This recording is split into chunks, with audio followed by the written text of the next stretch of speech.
اللعين الرجيم بسم الله الرحمن الرحيم الحمد لله الذي هدانا لهذا وما كنا لنهتدي لولا أن هدانا الله لقد جاءت رسل ربنا بالحق ثم الصلاة والسلام والتحية والإكرام على سيد السماء في الوجود سر الله في كل موجود والمحفظ دائرة الوجود صاحب المقام المحمود مولانا ومولى الحسن والحسين أبي القاسم محمد اللهم صل على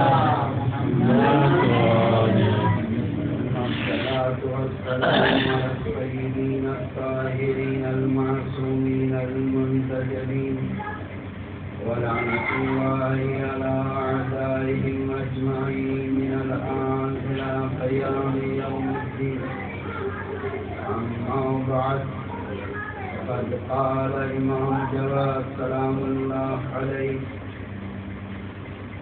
عز المؤمن غناه عن الناس اللهم صل على محمد وآل محمد. عزیزان محترم صاحب نوید، جیسے کہ آپ کو معلوم ہے کہ آج امام جواد علیہ السلام کی شہادت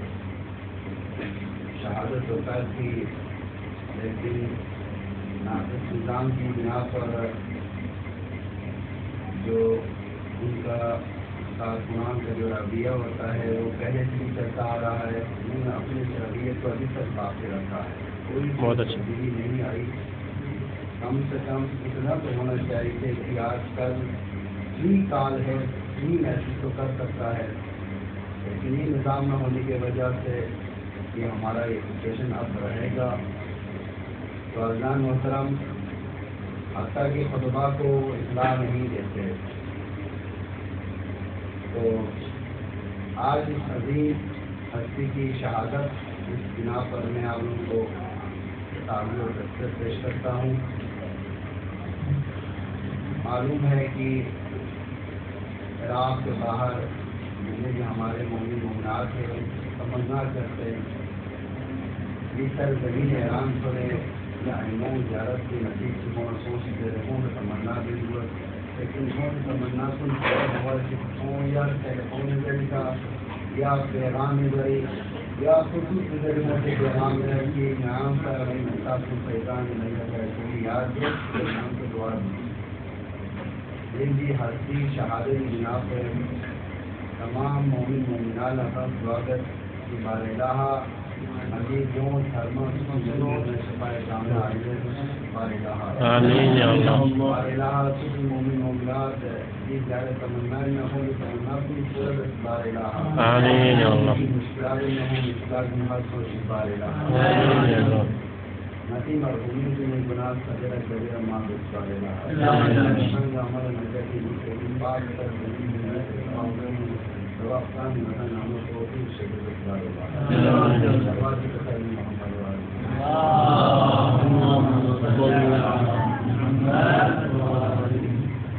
جیسا کہ میں نے آپ لوگوں کے سامنے امام جواد علیہ السلام کا ایک معروف اور اطلاع کرنے کا شرف حاصل کیا ہے کہ امام اس میں فرماتے ہیں عزت المؤمن غناہ عن الناس، مومن کی عزت ہے، مومن کا جو وقار ہے وہ لوگوں سے بھی نیچے آتی ہے.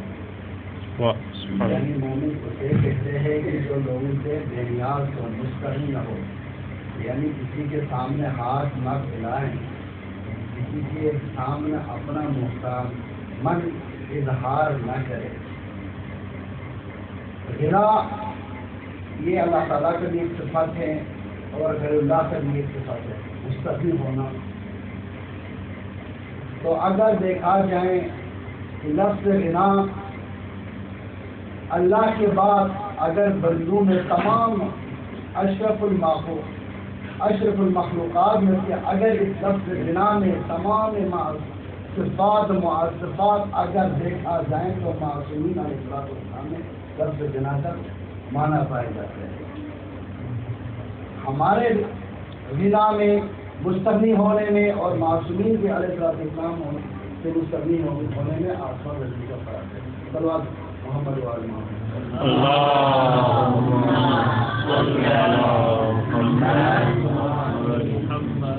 اب مومن کی پہلی صفت یہ کہ وہ مستغنی ہوتا ہے، لوگوں کے سامنے اپنا ہاتھ نہیں پھیلاتا، لوگوں کے سامنے اپنا محتاج مند اظہار نہیں کرتا. اب یہ چیزیں کہاں سے ملے گی ہمیں؟ یہ چیزیں ہمیں کہاں سے ملے گی کہ مومن کی صفات کہاں سے ملے گی، مومن کیا چیز ہے، مومن کے اندر کیا خصوصیات ہونی چاہیے، یہ کہاں سے ملے گی؟ امام خمینی علیہ السلام فرماتے ہیں یہ تمام کی تمام چیزیں حقائق مجالس اور محافظ سے آپ کو ملے گا. یعنی امام علیہ السلام امام خمینی فرماتے ہیں کہ آپ ان مجالس کو برپا کیا کرے، اس لیے کہ اس کے اندر وہ حقائق ہیں، ان مجالس کے اندر وہ حقائق ہے کہ جس کی طرف معصومین بار بار اشارہ فرماتے ہیں کہ آپ ان مجالس کو برپا کریں، ان کو انجام دیں، منعقد کریں مجالس، اس لیے کہ ان کے اندر وہ چیزیں موجود ہیں جن کی وجہ سے اسلام زندہ ہو رہا ہے، دین زندہ ہو رہا ہے. عزیزان محترم، یہ جو حالات ہمارے اندر ہیں یا جو حالات اس وقت موجودہ جو حالات ہیں، یہ جو حالات مشکلات جو آنے والے ہیں ڈرتے ہیں، اگر ان تمام حالاتوں کو اگر سیرت معصومین علیہ السلام نے اگر دیکھا جائے تو اس کے اندر ان تمام حالات کو رکھ کر اس سے ہم نے سبق حاصل کرنا ہے کہ ہم نے معصومین علیہ السلام سے کیا چیز رہی ہے. یہ جو سیرت ہے معصومین علیہ السلام کا یہ جو واقعات ہیں اس سے ہم نے درس حاصل کرنا ہے. صلوات پڑھیں محمد وعلی محمد. اللهم صل على محمد وعلى محمد. ہمارے تمام ائمہ علیہ السلام میں سے ہر ہستی پر مشکلات مسائل گزرے ہیں. ہر ہستی کے زمانے میں ہر ہستی نے بڑی بڑی مشکلات مسائل جینے ہیں. ان میں سے سب سے سخت زیادہ مشکل ترین زندگی امام جواد علیہ السلام نے گزاری. تاریخ گواہ ہے کہ امام علیہ السلام کی عمر شریف 5 سال میں آپ کا والد محترم امام رضا سلام اللہ علیہ دنیا سے چلے گئے.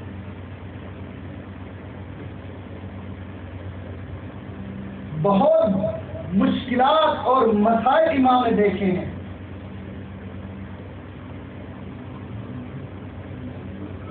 امام رضا سلام اللہ علیہ کے زمانے میں امام نے چند مشکلات دیکھے ہیں. بہت امام نے مقابلے کے مشکلاتوں کے ساتھ سب سے بڑی جو مشکل امام رضا سلام اللہ علیہ کے زمانے جو پیش آیا وہ یہ تھا، جو ہی امام موسیٰ کاظم سلام اللہ علیہ دنیا سے چلے گئے، منصب امامت جب امام رضا کو ملی، جب امام منصب امامت پر فائز ہوئے، امام رضا نے چند مسائل جینے ہیں جو باقی ائمہ نے نہیں جینے ہیں. سب سے جو مشکل امام کو پیش آیا امام رضا سلام اللہ علیہ کو وہ یہ تھا،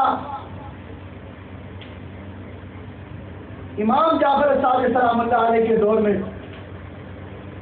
نے پہلا عرض کیا کہ یہ واقعات، ان واقعات میں ہم نے اپنی حالات کو ان واقعات میں ڈالنا ہے اور دیکھنا ہے اس سے ہمیں کیا سبق ملتا ہے، کیا درس ملتا ہے. مختصر کرتا ہوں. امام جعفر صادق علیہ السلام کے دور میں مدرسے امام جعفر صادق سے کروڑہا طلاب نکلے، ہزارہا طلاب نکلے، اکثر طلاب فقہ میں، اصول میں، ہر شعبے میں کام کیے۔ یہ تمام کے تمام شیعہ نہیں تھے، امام کے جو شاگردان تھے وہ سارے کے سارے شیعہ نہیں تھے، غیر شیعہ بھی امام کے پاس آ کر پڑھتے تھے، حنبلی ہیں، شافعی ہیں، باقی جو مذاہب کے لوگ بھی امام کے پاس آ کر امام سے درس لیے۔ امام جعفر صادق علیہ السلام یہ دنیا سے جب جانے لگے تو شیعوں میں تقسیم بندی شروع ہوئی۔ امام جعفر سلام اللہ علیہ کی زندگی کے بعد جب امام شہید ہوئے اس وقت ایک فرقہ ان کا نظریہ یہ تھا کہ امامت جناب اسماعیل میں آئی ہے، جناب حضرت موسیٰ کاظم امام نہیں ہے۔ حتیٰ کہ تاریخ اگر مطالعہ کریں، تاریخ یہ بتاتی کہ امام علیہ السلام نے اپنی زندگی میں جناب اسماعیل فوج میں تھے اور اپنی زندگی میں جناب اسماعیل کو دفن کیا، اور جو نماز جنازے میں تھے سب کو کہا کہ آپ لوگ گواہی دے کہ میں اسماعیل کو دفن کر رہا ہوں۔ تمام لوگ نے گواہی دی کہ ہم گواہ دیتے ہیں کہ اسماعیل دفن ہم کر رہے ہیں، ساری گواہ ہے۔ جب دفن کرنے کے بعد امام اس دنیا سے چلے گئے تو بعد میں یہی فرقہ ان کا نظریہ یہ تھا کہ جناب اسماعیل فوت نہیں ہوئے بلکہ جناب اسماعیل پردے غیبت میں ہے، غائب ہے۔ اب یہاں سے شیعوں میں یہ تفرقہ اور تقسیم بندی شروع ہوئی۔ اس سے پہلے بھی شیعوں میں امیر المومنین کے زمانے میں، رسول اللہ کے زمانے میں یا علی انت و شیعتی، وہاں سے یہ سلسلہ جاری ہو رہا تھا تقسیم بندی شیعوں میں۔ جناب اسماعیل کے زمانے، جناب اسماعیل میں کے بعد ایک گروہ پیدا ہوا۔ اب کچھ لوگ جناب اسماعیل کے پیچھے چلے گئے کہ یہ امام ہے، پردے غیبت میں ہے ہمارا امام۔ اس وقت امام موسیٰ کاظم سلام اللہ علیہ نے دیکھا کہ امام کے سامنے دو مشکل پیش آ رہے تھے۔ ایک تو حکومت خرچ کر رہا تھا پیسہ کہ یہ اپنے امام سے کٹے رہیں، امت اپنے امام سے کٹے رہیں، اور دوسرا اسماعیلیت پر خرچ کر رہا تھا۔ جو جناب امام صادق علیہ السلام کے دور میں جو بڑے بڑے طلاب تھے ان کو انہوں نے خریدنا شروع کیا، کہا بڑے بڑے خطبات کو خریدا ہے، خرید کر کہا کہ اسماعیلیت کو پھیلانا ہے۔ ادھر حکمران پیسہ خرچ کر رہا ہے ان پہ۔ اس دور کو جب امام موسیٰ کاظم سلام اللہ علیہ نے دیکھا تو امام نے کوشش کی کہ امام کے درمیان اور امت کے درمیان کو رابطہ قائم ہو۔ امام نے خفیہ طور پر تمام علاقوں سے جس پر امام مطمئن تھے ان کو نمائندہ بنایا، کہا کہ آپ ہمارا نمائندہ ہے اور لوگوں سے ہم کہہ دیں گے کہ جو مسائل جو مشکلات پیش آئیں گے آپ سے پوچھیں اور آپ ہم سے پوچھیں، آپ لوگ آپ جو نمائندے ہیں لوگوں کے درمیان اور امام کے درمیان ایک رابطہ، ایک نمائندہ ہوگا۔ لہٰذا امام موسیٰ کاظم سلام اللہ علیہ نے تمام علاقوں میں، مختلف علاقوں میں نمائندہ بنائے اور ان نمائندوں کو کہا جو وجوہات واجبات ہے، خمس الزکات وغیرہ ہے ان کو بھی جمع کرنا ہے، اور ان کو یہ بھی کہا کہ کہاں کہاں اس کو خرچ کرنا ہے، کہاں کہاں اس کا مصرف ہے۔ تو امام ایک خوبصورت ایک منظم ایک تنظیم بنائی ہے، جس منظم کی وجہ سے تمام امت امامت سے مربوط رہے، کٹ نہ رہے۔ ادھر حکمران ظالم حکمران ان کا کوشش ہے یہ رہا کہ لوگوں کے درمیان متنفر کرنا اور امامت سے امام سے کٹے رہنے کی بہت کوشش کی ہے۔ بڑے بڑے خطبات کو خریدا کی، فرقہ اسماعیلیت کو انتشار کرنے کے لیے پیسہ خرچ کیا ان پہ۔ یہ نظام چلتا رہا۔ امام موسیٰ کاظم علیہ السلام کا یہ نظام چلتا رہا، سلسلہ جاری رہا۔ تمام نمائندے خفیہ طور پر امام تک وجوہات پہنچاتے تھے اور شروع کے مشکلات جو مسائل تھے ان کو حل کرتے تھے۔ جب امام موسیٰ کاظم سلام اللہ علیہ اس دنیا سے چلے گئے اور منصب امامت حضرت امام رضا سلام اللہ علیہ کو ملی، جب امام منصب امامت پر فائز ہوئے اس وقت امام رضا سلام اللہ علیہ نے چند مشکلات امام کے سامنے پیش آئے۔ وہ یہ تھا کہ اپنے والد محترم امام رضا کی اس سلسلہ اس منظم طریقہ تنظیم کو امام نے بھی جاری رکھنا تھا۔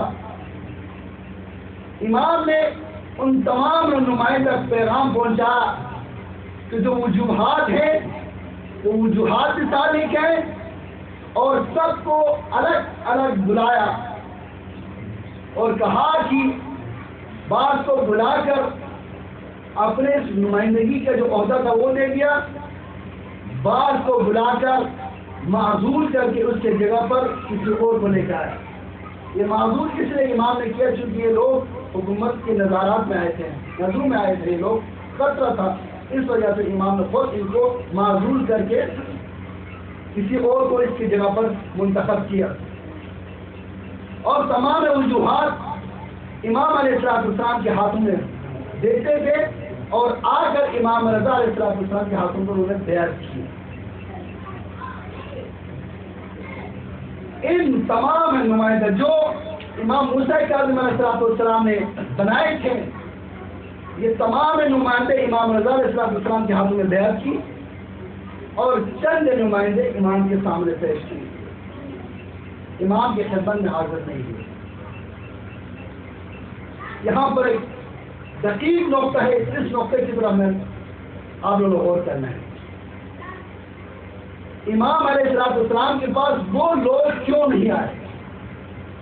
امام نے بندے لے گئے کہ آپ آ جائیں، وجوہات بھی لے کے آئیں، واجبات بھی لے کے آئیں، آ کر میں دوبارہ بتاتا ہوں کہ کہاں کہاں میں آپ لوگوں نے نمائندگی کرنا ہے اور کیا کیا کام کرنا ہے، اس کے لیے میں کیا کہتا میں بلاتا ہوں۔ بندے بھیجے ان کے پاس لیکن نہیں آئے۔ امام رضا علیہ السلام نے جب اصرار کیا تو امام موسیٰ کاظم علیہ السلام کی ان نمائندوں میں سے 3 نمائندے جو معروف ہے اور ہمارے روایتوں کے سلسلے میں ان کا نام بھی ہے، علی بن حمزہ بطائی، یہ سب سے زیادہ معروف تھا اور تمام وجوہات اس کے ہاتھ میں بھی آئے تھے۔ انہوں نے اپنے جو باقی نمائندے تھے 4-5 ان کے سامنے میٹنگ کی، کہا کہ اب مسئلہ کی امام بلا رہے امام رضا اور وجوہات بھی ہمارے پاس، تاریخ میں 3000 درہم اس زمانے کا تھا، اس وقت اگر حساب کریں تو تقریباً 30 کروڑ کے حساب سے پیسہ بن رہا تھا۔ توجہ کرنے یہاں پہ کہا کہ اب امام بلا رہے اور امام اصرار بھی کر رہے تو ہم یہ بھی کرتے کیا فیصلہ کرنا بھی۔ انہوں نے میٹنگ کی، میٹنگ کرنے کے بعد میٹنگ میں یہ فیصلہ کیا کہ ہم امام کو نہیں مانتے، نعوذ باللہ۔ امام رضا علیہ السلام زمانے کا امام نہیں ہے۔ لوگ اگر پوچھیں بھائی کیوں نہیں ہے، کیا دلیل ہے، تو انہوں نے آپس میں گڑ من کر اپنے طرف سے انہوں نے 2 دلیل پیش کی۔ وہاں پہ انہوں نے باقاعدہ احکام بنایا، اپنی طرف سے شریعت بھی بنائی ہے اپنے طرف سے انہوں نے نمائندے بنانا شروع کر دیے. انہوں نے 2 دلیلیں اپنے طرف سے گڑا. پہلی دلیل یہ تھی کہ دیکھیں امام موسیٰ علیہ السلام دنیا سے چلے گئے تو فوت نہیں ہوئے، بلکہ امام غائب ہے، پتہ غیبت میں چلے گئے. تو لہذا یہاں پر ہم نے ہمارا جو مذہب یہاں پر کیا کہتے ہیں واقف ہوا، اس کو واقفیت کہتے ہیں، مذہب واقفیت. دوسری دلیل یہ تھی کہ اگر امام اسے رضا اگر وقت کا امام اگر ہے تو اور جانشین ہونا چاہیے تھا، ان کے بعد آنے والے ان کے پاس جانشین ہونا چاہیے. جانشین نہیں ہے. آپ لوگوں کو معلوم ہے کہ امام رضا سلام اللہ علیہ السلام کو اللہ تعالیٰ نے 45 سال کے بعد اولاد دی. واقعہ دیکھنے میں امام اس وقت بے اولاد تھے.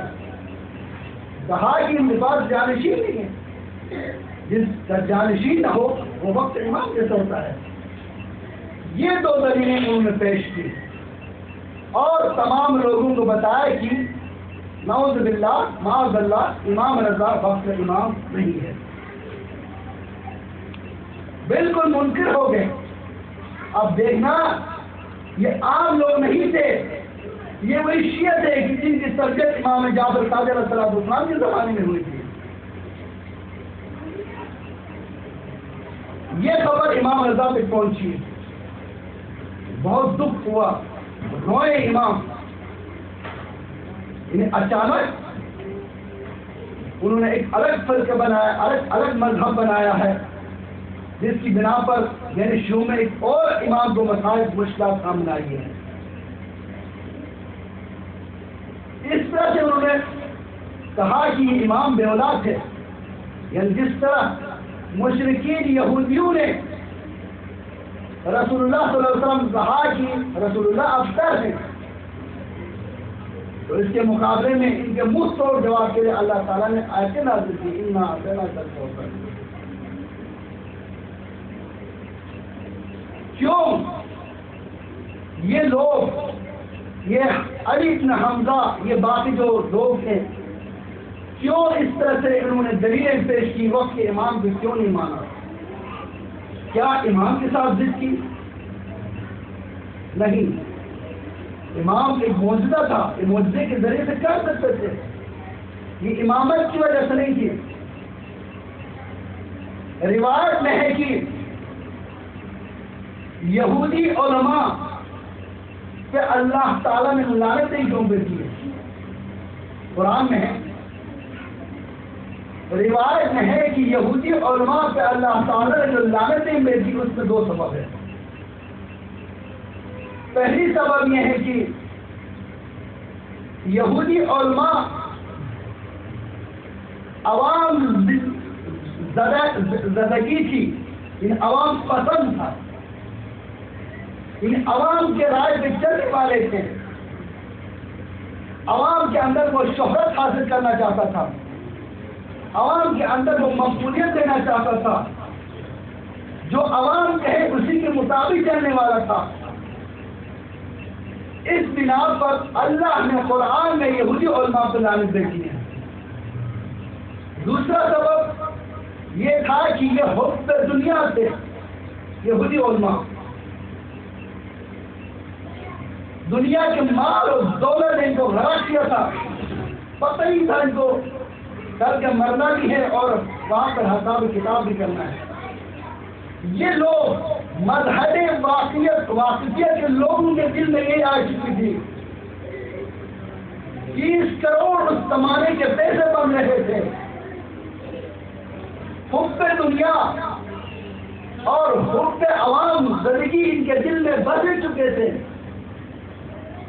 اب عوام کے کہنے پر یہ لوگ نے چلنا تھا. عوام کے اندر مقبولیت حاصل کرنی تھی، شہرت پسند تھے یہ لوگ. پیسہ بھی ان کے پاس تھا، ریاست بھی ان کے پاس تھی، لوگ بھی آنے لگے اور ساتھ ساتھ ظالم حکمران کے ساتھ تعاون کر رہے تھے ان کے ساتھ. اس 2 سببوں کی بنا پر امام علیہ السلام کو امام نہیں مان رہے تھے. صلوات پر محمد و آل محمد. صل على محمد وآل محمد اللهم صل على محمد وآل محمد. جب یہ مشکلات امام نے دیکھی اور باقی باہر نہیں تھے، امام کو بے اولاد کہنے والے امام کے رشتہ دار تھے، تاریخ گواہ ہے. حتیٰ کہ ان لوگوں نے خاص اس زمانے میں طبیب ہوتے تھے کہ جو خون کے ذریعے سے ٹیسٹ کرا کے پتہ چلاتا تھا کہ یہ ان کا اولاد ہے، ان کے رشتہ دار ہے یا نہیں. ان کو بلایا، ان اطباء کو بلا کر یہ تفتیش کر رہے تھے کہ نعوذ باللہ امام جواد، امام رضا کے اولاد ہے یا نہیں. اس طرح سے امام کو اذیتیں پہنچانا شروع کی. یہ تمام کے تمام مسائل مشکلات امام جواد نے دیکھی اپنی زندگی میں. اس وقت اس موقع پہ کہ جب امام جواد علیہ السلام کی عمر اس وقت 5 سال کی ہوئی، کہ کس نے کی یہ ساری مشکلات؟ حب دنیا والوں نے اور شہرت پسند والوں نے. اب امام جواد علیہ السلام کی زندگی میں ادھر مذہب اسماعیلیت بھی تھے، اور دوسرا مذہب کی جو امام موسیٰ کاظم کو پردے غیر سمجھتے تھے، اور تیسرا مذہب مشکلات حکومت ہر وقت کے امام کے ساتھ ایک ظالم حکمران کے ساتھ آتے ہیں. امام جواد علیہ السلام کے زمانے میں جب امام کی عمر 5 سال یا 6 سال کی بات، امام اس دنیا سے چلے گئے. امام رضا جب یہ چیزیں ظالم حکمران نے دیکھا، مانتے تھے یہ لوگ وقت کے امام ہیں، یہی لوگ یہ مذہب واقفیہ مذہب اسماعیلیہ یہ سارے حتیٰ کہ ظالم حکمران بھی مانتے تھے کہ یہ امام وقت کے امام ہے. قرآن میں ہے کہ یہود کے بارے میں یعرفونہ کما یعرفون ابناءہم، یہود رسول اللہ صلی اللہ علیہ وآلہ وسلم کو اس طرح سے پہچانتے تھے کہ جس طرح اپنی اولاد کو پہچانتے ہیں.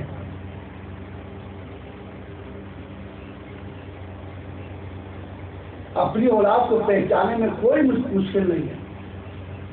اگر ایک بچہ 70-80 سال بچھڑ جائیں، بعد میں مل جائے تو پتہ چلتا ہے یہ اس کا بیٹا ہے. کسی کے بارے میں ہم شبہ کر سکتے ہیں یہ اس کے بیٹا ہے یا نہیں. اس پر دقیق مثال دی اللہ تعالیٰ نے.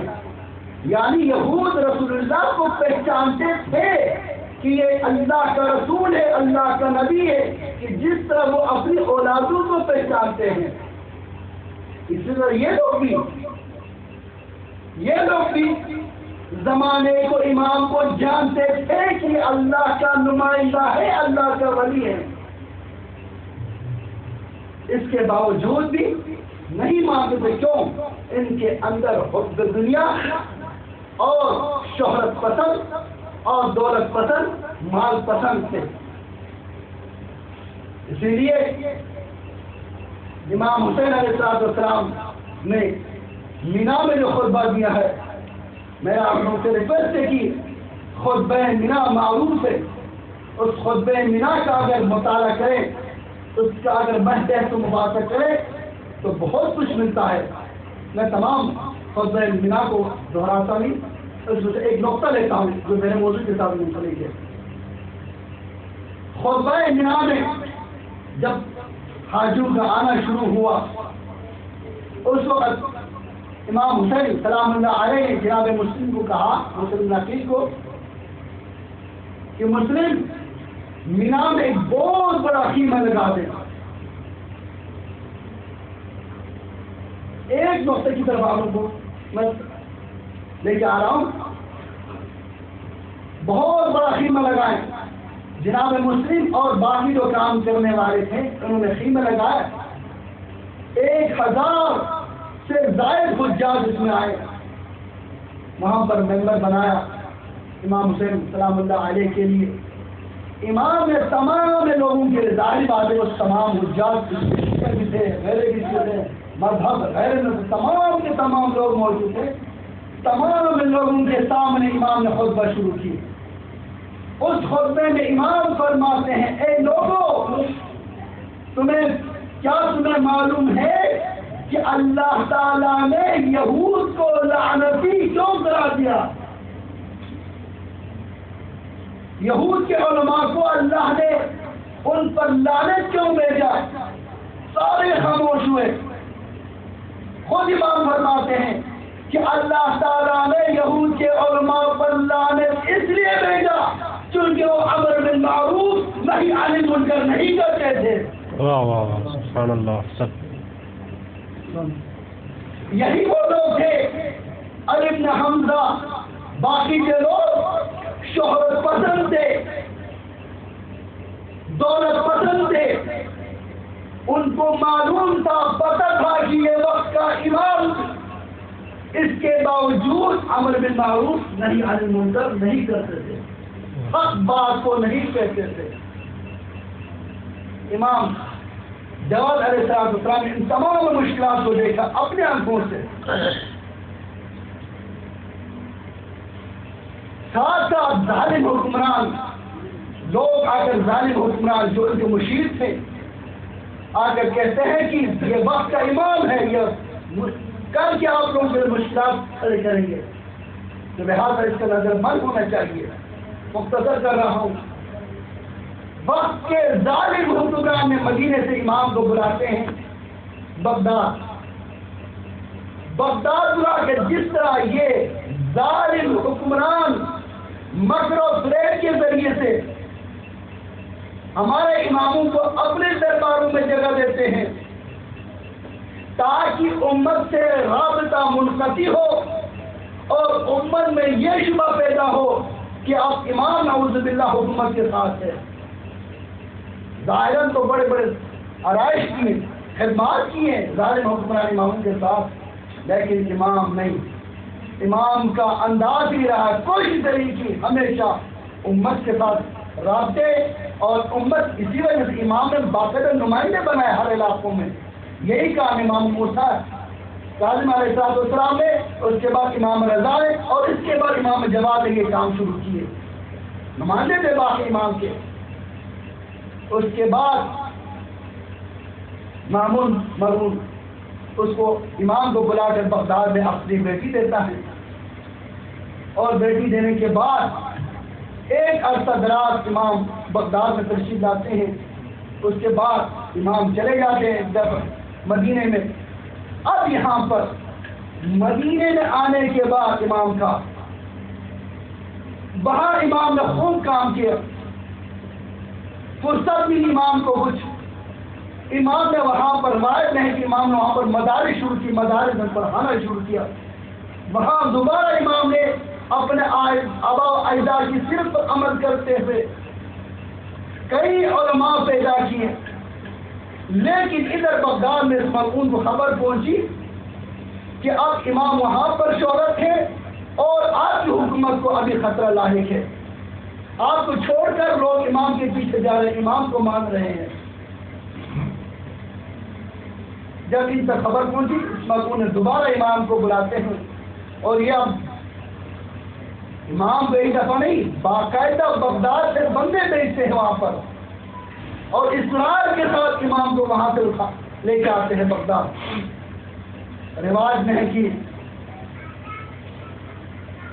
امام کی جو ظالمہ جو بیوی تھی ام الفضل، جو مامون کی بیٹی تھی، ان کے پاس یہ مقبول مختصم آ کر وہ کہتا ہے کہ تیرے بابا نے بڑی محنت کی اس حکومت پہ، بہت محنت کی ہے اس کو بچانے کی، لیکن ہم اس کو مزید بچانے کی کوشش کرتے ہیں. اگر یہ وقت امام باقی رہے تو حکومت کو بہت خطرہ ہے. مال کا لالچ دکھایا ام الفضل کو، اور جو اثر نجاست کی نجس کی جو اثر ان کی رگوں میں تھا، اس سے اللہ تعالیٰ نے ان کے وطن سے امامت کے جو نسل ان کو ختم کر دی. امام خواجہ علیہ السلام کی وہ امام جواد کی یہ ام الفضل کی نہیں، سبھی کا نام ایک خاتون ہے، اس سے امام پیدا ہوئے ہیں. تو یہاں پر وہ اس خاتون کو بڑھا کے اس کو ابھار کے امام کی شہادت کی طرف مائل کرتے ہیں یہ لوگ. عزادارو، یہ واقعات ہے، اس واقعات میں ہم نے اپنے مشکلات اور اپنے زمانے کے مسائل ان واقعات میں ڈال کر دیکھنا ہے. اتنی مسائل مشکلات آنے کے باوجود بھی ائمہ علیہ السلام امت سے کٹے نہیں رہے، جدا نہیں ہوئے، امت کے ساتھ رابطے میں رہے، امت کے مشکلات حل کرتے رہے. اب یہ خاتون تیار ہوتی ہے امام کو زہر دینے کے لیے. محتسب ملعون اس زہر کو یمن سے منگواتے ہیں. بہت خطرناک زہر تھا. روایت ہے کہ یعنی جو حیوان ہاتھ میں نہیں آتے تھے اس پہ زہر پھینکتے تھے، اس زہر کے انداز سے وہ حیوان مرتا تھا. محتسب ملعون اس زہر کو منگواتے ہیں یمن سے منگوا کر اور منفرد ملعونہ اس خاتون کو وہ دیتا ہے کہ امام کسی طرح سے یہ زہر دے کر امام کا کام تمام کرے. عزادارو، وہ ملعونہ آتی ہے امام کے سامنے. امام کو انگور زیادہ پسند تھا، بعض روایت میں کھجور. تو ام فضل اس میں زہر ملا کر امام کے سامنے پیش کرتی ہے، کہتی ہے امام کو آپ اس کو تناول فرمائیے. امام ایک مرتبہ انگور کی طرف دیکھتے ہیں، ایک دفعہ ام فضل کی طرف دیکھتے ہیں. ام فضل کہتی ہیں کہ واقع امام کیا آپ اس انگور کو تناول نہیں فرماتے، کیا پسند نہیں ہے؟ امام فرماتے ہیں چونکہ قدر و قضا اللہ کا حکم ہے، اس بنا پر میں اس انگور کو لے رہا ہوں. امام نے ایک انگور تناول فرما کر ہاتھ انگور سے اٹھایا. ام فضل کہتی مولا کیا آپ کو پسند نہیں ہے؟ اس پر امام رو رو کے فرماتے ہیں ام فضل جس مقصد کے لیے تم اس انگور کو پیش کر رہی اس مقصد میں تم پورا ہو گئی ہے، کامیاب ہو گئی ہے. اللہ اکبر. وہ زہر اتنا تیز تھا، اتنا سخت تھا کہ وہ زہر امام کے خون میں چلا جاتا ہے، خون سے امام کے جگر پر پہنچتا ہے. امام مضطرب ہوتا ہے، امام کو سکون نہیں آتے.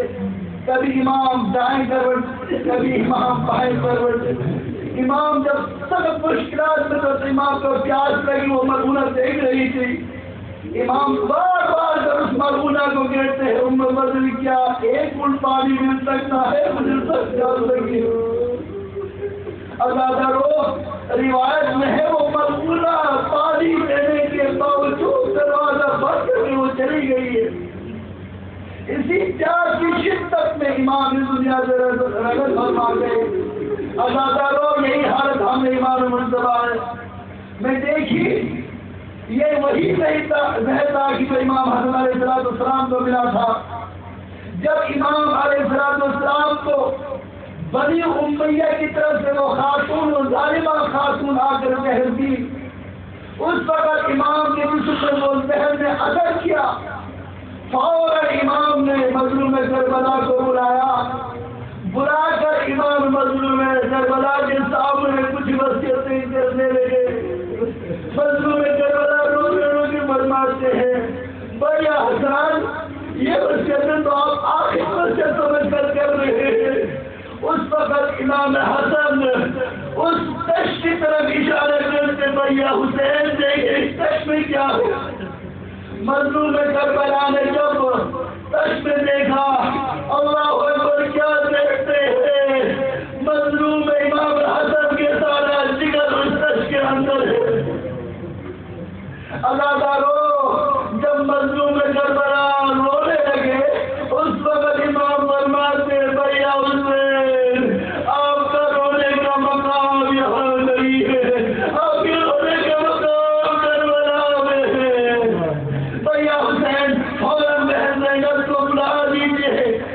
امام حسین نے جناب زینب کو بلایا. جب جناب زینب آ رہی تھی اور امام حسین کو فرماتے بھیا حسین اس سر کے اوپر کپڑا دیکھے تو ایسا نہ ہو میری بہن نے نکیل جا پڑے اور وہ دنیا سے